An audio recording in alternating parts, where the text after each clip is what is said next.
pour une nouvelle vidéo dans un nouveau cadre. Je ne suis plus chez mes parents, je suis chez moi. Et donc aujourd'hui je vais vous présenter ma pile à lire d'automne, on va dire. Au départ je voulais faire une pile à lire d'octobre. Et puis j'ai vu sur la chaîne de Tartine aux pommes qu'elle avait fait une pile à lire d'automne.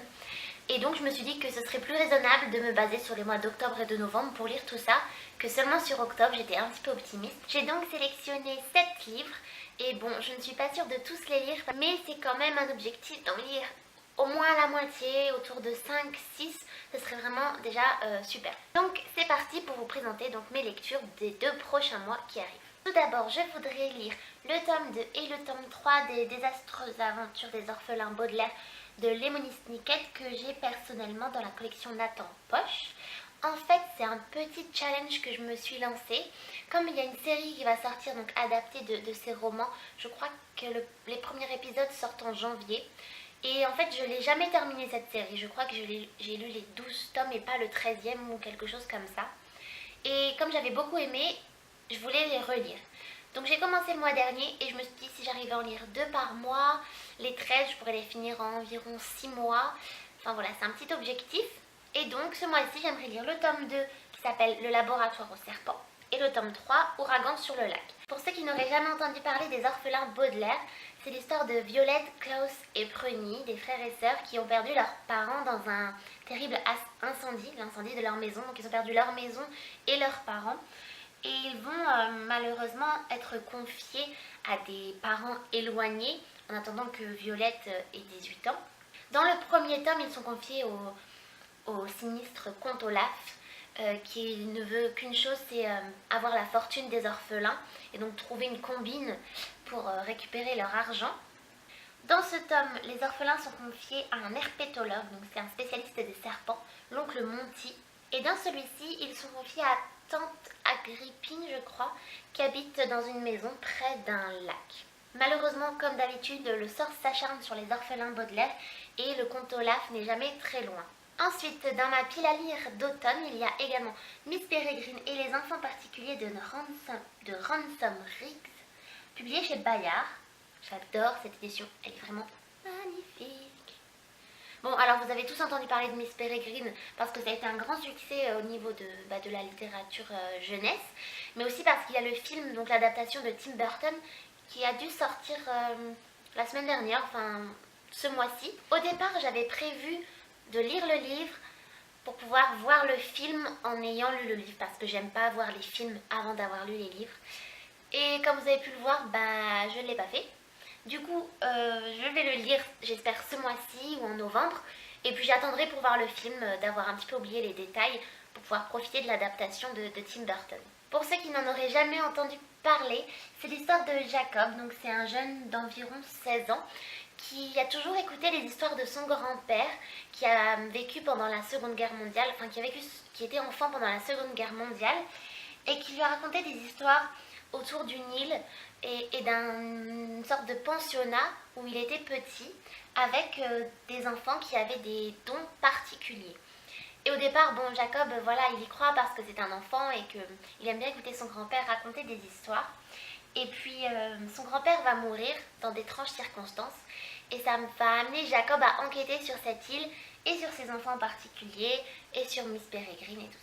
Ce livre est dans ma pile à lire depuis très longtemps parce que j'ai craqué, comme je crois beaucoup de monde, sur l'ambiance que propose ce livre dès la couverture et dans la mise en page, le fait qu'on ait des photos, les photos dont Jacob parle ou les photos que Jacob trouve, on les a en vrai. La mise en page est vraiment très jolie. Les débuts de chapitre, voilà, ils sont magnifiques. Et j'aime bien des beaux livres comme ça donne encore plus envie de les découvrir, je crois. Donc j'espère que l'histoire sera à la hauteur de la mise en page et de la couverture et tout ça. J'ai ensuite mis dans cette pile à lire d'automne un livre d'Agatha Christie qui s'appelle Le couteau sur la nuque et que j'ai dans la collection Le livre de poche. J'ai déjà lu un roman d'Agatha Christie, c'était Les 10 petits nègres, et j'en ai reçu 4 ou 5 grâce à un concours avec la série de France 2, Les petits meurtres d'Agatha Christie, dont celui-ci. Et je l'ai choisi parce que l'histoire Enfin, je n'ai jamais entendu parler de cette histoire parce que j'ai aussi reçu Le Crime de l'Orient Express, des livres d'Agatha Christie plus connus, mais celui-ci j'en ai jamais entendu parler et donc j'ai voulu voilà, me lancer dans quelque chose de totalement inconnu. Bien sûr, on retrouve le personnage mythique d'Hercule Poirot qui cette fois est confronté à une Lady Edgware qui fait appel à Hercule Poirot pour se débarrasser de son mari. Elle comprend pas très bien la différence entre tueur à gages et détective apparemment. Donc bien sûr Hercule Poirot ne va pas accepter, mais quelques jours plus tard, le mari de cette Lady Edgware va mourir mystérieusement, assassiné. Donc voilà, je pense que l'intrigue va partir de là. Qui a tué le mari de cette femme? Je ne lis pas beaucoup de romans policiers, mais je pense qu'Agatha Christie c'est une valeur sûre. J'aime beaucoup la série qui passe sur France 2 par son ambiance, mais aussi par ses histoires qui sont toujours complexes, mais où tout s'explique finalement. Et j'espère que je vais retrouver ça dans ma lecture. J'aimerais aussi lire le premier tome de The Midnight Library, qui s'appelle Les Voix, publié chez Nathan, de Nick Shadow. Je ne sais pas si vous connaissez ces livres, mais The Midnight Library, c'est en fait des nouvelles voilà, qui sont censées faire peur. Bon, c'est un livre jeunesse. Moi, je suis peureuse pour rien du tout. Hein, donc ça a beau être jeunesse, ça peut me faire peur, j'en suis certaine. J'espère que ça va pas m'empêcher de dormir, hein, j'irai peut-être pas jusque là. Mais donc dans celui-ci, il y a 3 nouvelles. Les voix, des baskets de rêve et manger des pommes. Je ne sais pas ce que ça raconte. Je vais partir comme ça dans ma lecture sans en savoir plus. Et j'espère que ça se mêlera bien à Halloween, tout ça. J'espère que ça me fera un petit peu frissonner. J'ai rajouté In Extremis dans cette pile à lire d'automne, j'étais pas sûre de vouloir le mettre, mais en fait si. J'ai rajouté le tome 2 de Gone qui s'appelle La Fin, de Michael Grant, publié chez Pocket Jeunesse. Donc Gone, c'est une série de 6 ou 7 tomes, je suis plus certaine, mais je crois qu'elle est terminée maintenant. Et ça raconte donc l'histoire d'enfants qui se retrouvent seuls dans leur ville de Perdido Beach, puisque tous les adultes ont disparu. Et ils doivent se débrouiller et apprendre à vivre seuls dans un endroit, dans une ville dont ils ne peuvent pas partir. Le tome 2 va porter, je pense, sur les problèmes de nourriture, puisqu'il s'appelle La Faim, et c'est comment vivre dans un monde où les réserves de nourriture baissent continuellement, comment continuer à se nourrir quand il n'y a plus rien. Je l'ai mis dans ma pile à lire d'automne parce que, bon, pour moi, cette histoire, elle est vraiment angoissante dans le sens où je la trouve très réaliste et je m'identifie beaucoup au personnage, et du coup, se retrouver tout seul comme ça, ils sont face à des événements quand même assez stressants, assez angoissants. Et du coup, voilà, autour d'Halloween, tout ça, je pense que ça peut être une bonne lecture. Et puis la couverture est orange, tout va bien, couleur de citrouille, je suis dans le thème. Enfin, dernier livre de cette pile à lire, je voudrais lire Les Chiens d'Alan Stratton, publié chez Milan. Ma grande sœur a offert ce livre à ma mère parce que ma mère aime beaucoup les histoires où il y a des fantômes, des choses un petit peu étranges, inexpliquées dans le monde réel.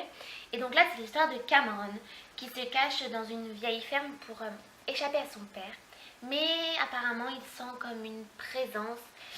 Et voilà, dans cette maison, il y a de nombreux secrets à découvrir. La couverture est juste trop belle, vraiment inquiétante, rien que par les couleurs et tout. Et puis l'histoire m'intrigue beaucoup. Je pense que ça peut me faire peur vu comment je suis. Si je le lis dans le noir la veille d'Halloween ou le soir d'Halloween, je pense que ça peut marcher. Donc voilà, ma pile à lire d'automne, elle est immense pour moi. J'espère qu'en 2 mois, j'arriverai à venir à bout de toutes ces lectures. Voilà, je vous ferai un petit bilan de toutes ces lectures en fin du mois de novembre, quand j'aurai, j'espère, tout lu ou une grande partie. N'hésitez pas à me dire si vous avez toujours, comme d'habitude, lu de ces livres, si vous pensez que c'est un bon choix pour cette période automnale.